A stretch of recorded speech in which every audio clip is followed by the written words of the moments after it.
You would be excused for being driven almost nuts by this wall-to-wall budget coverage. It is rhetoric, promises and fairly wild estimates about employment, eye-watering debt, but at least some money back in the pockets of those who roll up their sleeves and work. On that, can we just dismantle this argument that we're putting money in the pockets of workers who have a job anyway when others don't have work? Let me say something about tax. Nearly half of all Australian families receive more in welfare than they pay in tax.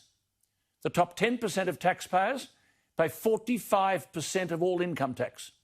The top 3% of taxpayers, and there are fewer than 400,000 of them, pay 30% of all income tax. The top 1% of taxpayers, who are often sneeringly referred to as the top end of town, pay 17% of all personal income tax. Let me make one other point. All taxpayers on over $180,000 last financial year paid $53 billion of the $177 billion of income tax collected by the federal government. They're staggering figures. Not a lot of justice in that, I have to tell you. However, let's get away from the rhetoric of the budget to the reality. I thought we'd look at 4 people tonight who can speak for the various areas of the economy who have done it abominably tough. Has the budget made any difference? Joining me are Professor John Pollers, the inaugural head of the Federal Aged Care Workforce Strategy Task Force in 2017. Professor Pollers is the Enterprise Professor with the Faculty of Business and Economics at the University of Melbourne. He was previously the Executive Director of Pacific Brands, Chief Executive of Foster's Group Limited, and the Managing Director of Carlton United Breweries. Darren Rudd is the CEO of the Australian Federation of Travel Agents, and what carnage has been done to that sector. Wes Lambert, the Chief Executive of Restaurant and Catering, and Greg Hodge from the Swim Factory in Melbourne. Can you believe that this whole business of swimming pool operators, children swimming and learning how to swim, highly regulated and controlled environments, they have been abandoned? These gentlemen are on the line. I'll go to Professor Pollers first. John Pollers, your task force in 2017 argued for an extra $3.5 billion. We've seen the appalling deaths in aged care, somewhere around 700 residents. What did this budget offer for your sector? Well, Alan, it was $3.5 billion for residential care alone, and the need to fund 120,000 home care packages for people on the wait list.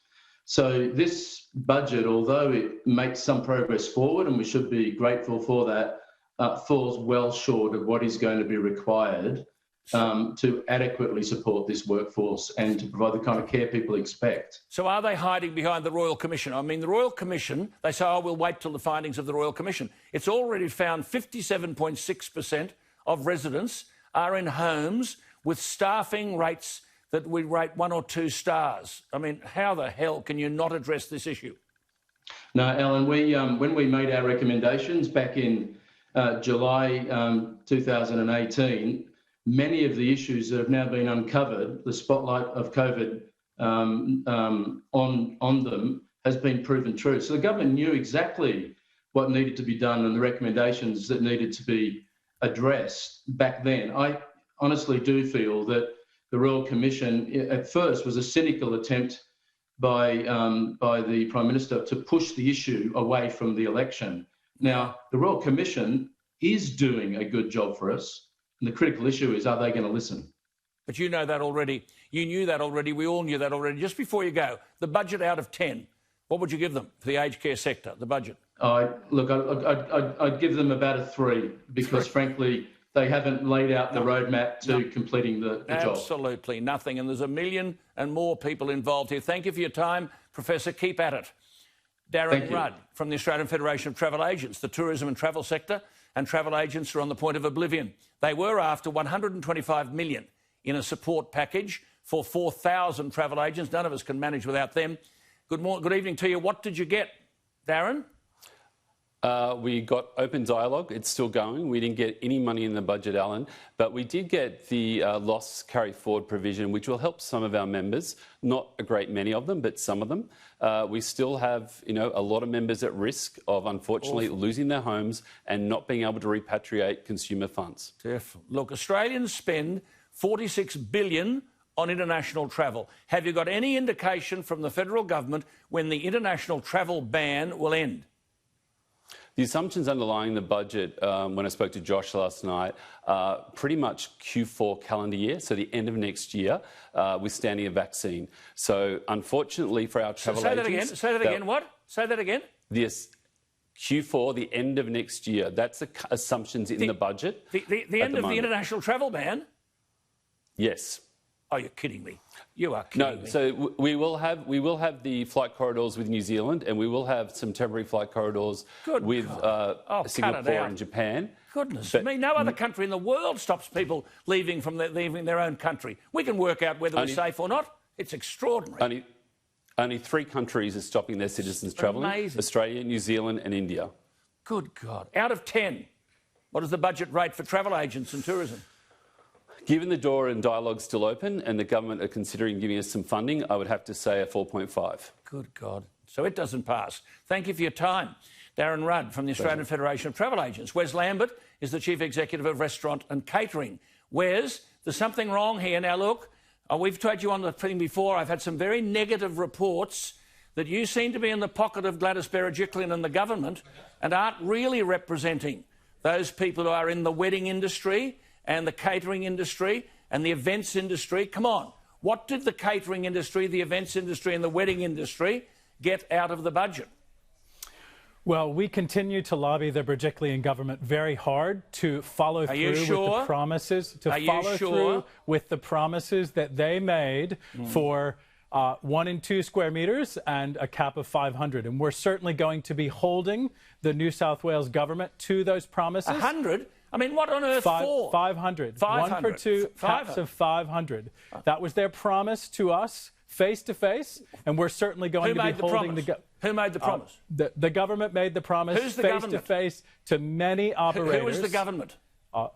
A government minister made the promise face to face to many operators that we would get 1 per 2 and caps of 500. Who made the promise? The minister that is in charge of getting our industry back on track in New South Wales. And who's that? A very high up government minister. What's his name? Minister Ayres. I see. Out of 10, I'm not happy about all of this. I don't think these people are being adequately represented. But anyway, asking guests to be seated for hours at a time, what commitment these people are prepared to make, I don't know. Scott Morrison says get back to work. It's just rhetoric. Out of 10. What did the budget mean to you? Well, it is the recipe for recovery for the industry around the country, with $12.5 billion going into the pockets of 11 million Australians to go out and spend that money on restaurants, on food. For the... Hang on, we just had a long weekend, Wes, and they're whinging about your representation, I'm telling you. We just had a long weekend, and here were people at the beach, they were everywhere, and the cafes and God knows what, and restaurants and these wedding venues have got all these restrictions imposed upon them. They're concerned that you're not representing their concerns, so we'll keep in touch with you. Out of 10, what are you going to give the budget? Oh, I give the budget a hard 8 out of 10. Good God. I wouldn't give it 3. I wouldn't give it 3. I don't know who you're frightened of offending, Wes, but we'll keep in touch with you. All right, good to talk to you, Wes Lambert. Now, Greg Hodge is from the Swim Factory in Melbourne. Greg, good evening to you. How bad are these things? Your industry has no voice. No, Alan, good evening. For the last 7 months, and it'll be another 6 weeks before we're allowed to open unless the government changes their mind, you've got 12,000 swim teachers out of work on JobKeeper or Job Seeker. Most of them are on Job Seeker. You've got 350 small family businesses closed, 146,000 kids not having swimming lessons every week, $3 million a week in lost income, and a drowning increase of 300% in that 7 months. And we've got no voice. No voice. Do these people know anything about the scientific and medical advice under which swimming pools operate? I understand there's been a review into COVID and swimming pools. Didn't that review suggest that swimming pools are amongst the safest environments and should be the first to reopen? And didn't the review show that COVID-19 has little or no chance of causing infection because the virus is susceptible to chlorine, ozone and UVC?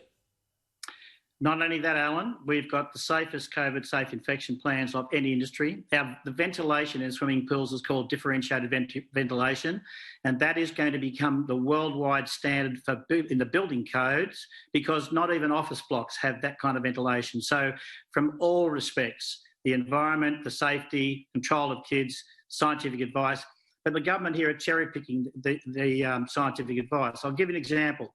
They brought in the 5K limit to stop movement around the city. Well, here's a stat.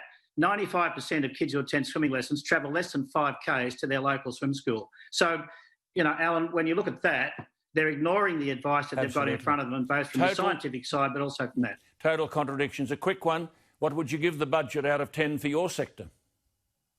Well, we would have loved to have seen JobKeeper and JobSeeker remain high, because a lot of our staff are casual. So in terms of what we got out of it personally for our teachers, I would say 0. But I think philosophically, we haven't got the structural debt that's going to go on forever that we did have after the 2008 recession. OK. Good to talk to you, Greg. Look, rest assured you've got a voice on this program anytime. Thank you for your time. We'll be returning to those sectors to just see how they are managing in the wake of the budget. A lot of promises. The reality tends to be different.